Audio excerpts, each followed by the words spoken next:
Quando eu escuto essa musiquinha, eu lembro que estamos viajando no tempo. Vamos começar agora uma viagem pelo tempo. Vamos até o século IX, Idade Média. Que viagem boa, né? Estamos viajando, claro, na imaginação. Mas não deixa de ser uma viagem e muito boa. Vamos curtir essa viagem. Olha, pam, pararam, pam, pam, pam. Vamos lá, jovem, entre na máquina do tempo, apertem os cintos. Vamos, é rápida, é uma viagem rápida, chegamos rápido. Ok, então, agora, chegando ao século IX. Chegamos. Eu vou desligar a máquina. Desliguei a máquina porque nós já chegamos. Tá? Bem, século IX, depois de Cristo. Século IX. O que aconteceu, Vila, no século IX? No século IX estava acontecendo um sistema político, econômico, social, cultural, quer dizer, envolvia tudo, chamado de feudalismo. É verdade. E o feudalismo caracterizou a Idade Média. A Idade Média, ela, na divisão da história, na divisão cronológica da história, na divisão didática da história, a Idade Média começa no ano de 476, no fim do Império Romano do Ocidente, na invasão dos bárbaros no Império Romano, né, na conquista dos povos bárbaros. Mas não significa que no ano de 476 tudo que representava a Idade Antiga deixou de acontecer. E tudo que vai representar a Idade Média agora é só o que irá acontecer. Não é assim. É um período de transição. É tanto que, para o feudalismo se consolidar, levaram mais 4 séculos, ou seja, mais 400 anos. Então, do século V, 476, do século V ao século IX, foram 400 anos. E nesse período vai ocorrer o que nós chamamos na história de feudalização. Ou seja, a Europa Ocidental ela estava se transformando. As atividades econômicas passando a predominar o meio rural, o campo. E se eu perguntar a vocês o que ocorre no campo, aí vocês vão me responder. Muito bem, acertaram. Agricultura e pecuária, plantações, criações de animais. É verdade. Isto é o meio rural. Então, as coisas foram se transformando. O Império Romano que vocês conheceram, com cidades desenvolvidas, isto vai deixando de existir. E aquelas antigas vilas romanas vão se transformar em grandes espaços rurais que vão receber o nome de feudos. Grandes extensões de terras. E elas começam a ser muradas para impedir invasões. Né? Então, muradas, e dentro delas havia um castelo. No castelo vivia o senhor dono do feudo, vivia o senhor feudal. Isto vai acontecer de uma forma gradativa. Né? É a cultura romana que vai sendo absorvida pelos povos germânicos e a cultura germânica, ou seja, dos bárbaros, que vai sendo absorvida pelos povos romanos. E eles vão formando agora um só povo e uma só cultura. Esse período, como eu citei logo no início desse vídeo, foi chamado de feudalização. Quem são os personagens desse período, ou seja, do feudalismo, que marcou o feudalismo, que caracterizou a Idade Média? Os personagens. A Igreja Católica. A Igreja Católica, aquela instituição que se consolidou, aquela sociedade que se desenvolveu, a igreja, aquela parte da sociedade, né? O clero, eles enriqueceram através de doações de reis e nobres, porque os nobres, eles desejavam a salvação da alma, e a igreja fazia a proposta, né, de receber a doação deles, receber terras, e eles teriam seus pecados anulados, cancelados lá nos céus. E quando eles morressem, estariam salvos. E a igreja foi angariando poder e riqueza. E com isso foi construindo vários mosteiros, espalhando o catolicismo por toda a Europa ocidental. Na igreja havia o alto clero. O alto clero era formado pelos os ricos que se tornavam religiosos, se tornavam padres. Esses iam crescer dentro da igreja, iam ascender. Esses iam ser bispos, cardeais e podiam chegar a ser papa.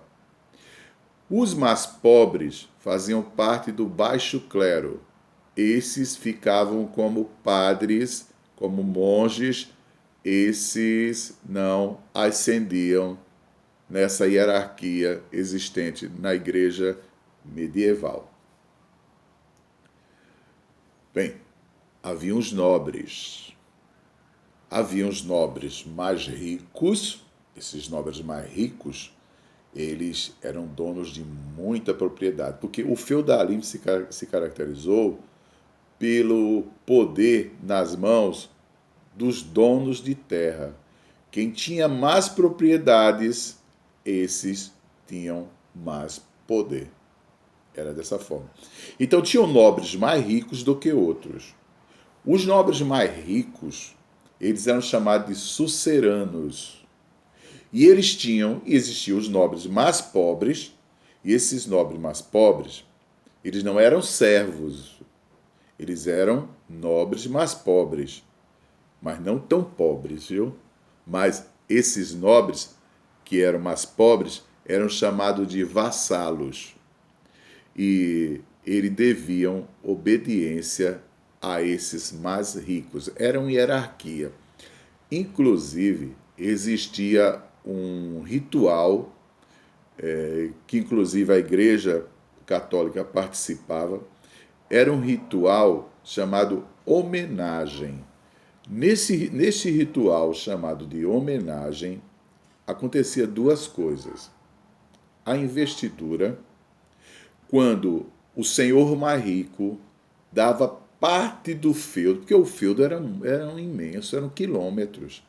Então, ele dava parte do feudo para um outro nobre. E esse outro nobre acontecia da seguinte forma: o senhor mais rico ficava sentado em seu trono e chegava o senhor mais pobre, mas que era nobre também. Ele colocava o vassalo, né? Ele colocava as mãos nessa posição que eu estou, certo? Nessa posição aqui de humildade, né? Essa posição aqui, como quem está jurando alguma coisa, né? Eu juro, pronto. Ele colocava as mãos dessa forma, e o senhor sucerano, aquele nobre mais rico, colocava a mão nesta posição que eu estou. Então, ele era como se estivesse agasalhando o outro, né? Dizendo a ele, isso é um gesto simbólico. É como se ele dissesse a ele: eu vou lhe dar toda a proteção que você precisar. Eu tenho um exército mais forte do que o seu. Eu vou lhe garantir. Dizia o sucerano: E o vassalo, humildemente, iria dizer: serei fiel. O que for preciso, eu farei para o Senhor. Então, eles eram nobres, mas existia o sucerano, mais rico, que lhe dava proteção. Existia o vassalo, o outro nobre, mais pobre, que prometia fidelidade a ele, no que ele precisasse. Esses senhores feudais, todos dois eram senhores feudais. Esses senhores feudais, eles tinham servos. Os servos eram os camponeses. Esses servos, que era a maior parte da população, ou seja, 80% da população, eram servos. Esses servos deviam obediência aos seus senhores. Recebiam uma porção de terra para trabalhar, e nessa porção de terra ele teria dias que ele ia trabalhar para aquele senhor, para a sobrevivência daquele senhor, ia plantar para ele ou criar os animais para ele. Né? Ele ia pagar impostos pelo uso da terra, e ele ia pagar imposto também pelos instrumentos de trabalho. O que ele precisasse para plantar, os instrumentos que ele precisasse, ele pagaria imposto ao Senhor. Ou seja, ele pagaria tributos ao seu senhor. Né? O servo pagaria ao seu senhor tributo. Aí você pode perguntar, e caso ele não pagasse? Pessoal, haviam várias penas, como castigos corporais ou até mesmo a pena de morte, dependendo da cobrança do senhor feudal, porque o senhor feudal tinha direito à vida daquele indivíduo. Vejam como era. Havia o rei também havia o rei. O rei era mais um outro senhor feudal. Mas o rei, ele não tinha o poder centralizado. Por exemplo, ele comandava todos os feudos. Não. Porque cada feudo tinha o seu senhor feudal. E quem determinava as ordens sobre cada feudo era o senhor feudal. Era o senhor feudal. Então o rei não tinha essa grande autoridade, né? Porque a autoridade estava com quem tinha terras. E muitas das vezes o senhor tinha mais terras do que o rei. Agora, a grande detentora de terras e propriedades e grande autoridade foi realmente a Igreja Católica. E vou lembrar a vocês, existe desde o século V um voto que os clérigos realizam, padres, bispos, cardeais, todo religioso ele faz, é o juramento do celibato sacerdotal. Ou seja,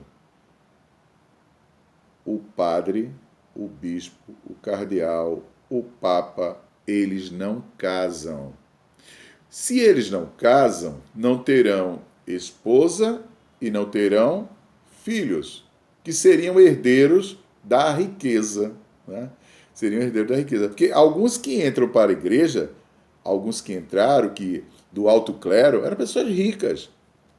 Pessoas ricas. Por isso estavam no alto clero.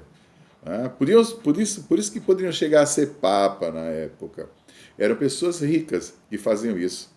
Até alguns reis, eles tinham 2 filhos, um ia ser seu herdeiro, o mais velho, vai herdar o trono. E o mais novo, ele mandava para a igreja, porque aquele mais novo poderia ser um papa e de grande influência para o seu reino, porque o papa saiu daquele determinado reino. Eu estou falando da Igreja Católica da Idade Média. Bem, o feudalismo teve essas características, que foi o poder nas mãos dos proprietários de terra. Um sistema descentralizado, onde cada senhor feudal tinha grande autoridade. Você pode perguntar, Vila, e o feudalismo durou quanto tempo? Veja bem, nós podemos, naquela divisão da história, dizer que a Idade Média começou no século V, com a queda do Império Romano do Ocidente, quando os bárbaros tomaram o Império Romano. E que a Idade Média seguiu até o século XV, quando houve a queda do Império Romano do Oriente, com a tomada de Constantinopla pelos turcos otomanos. Né? Bem, esta é uma divisão da história. Não significa que o feudalismo termina aí. Ele vai continuar por longos séculos. Ele não vai terminar no século XV, na divisão conhecida da história.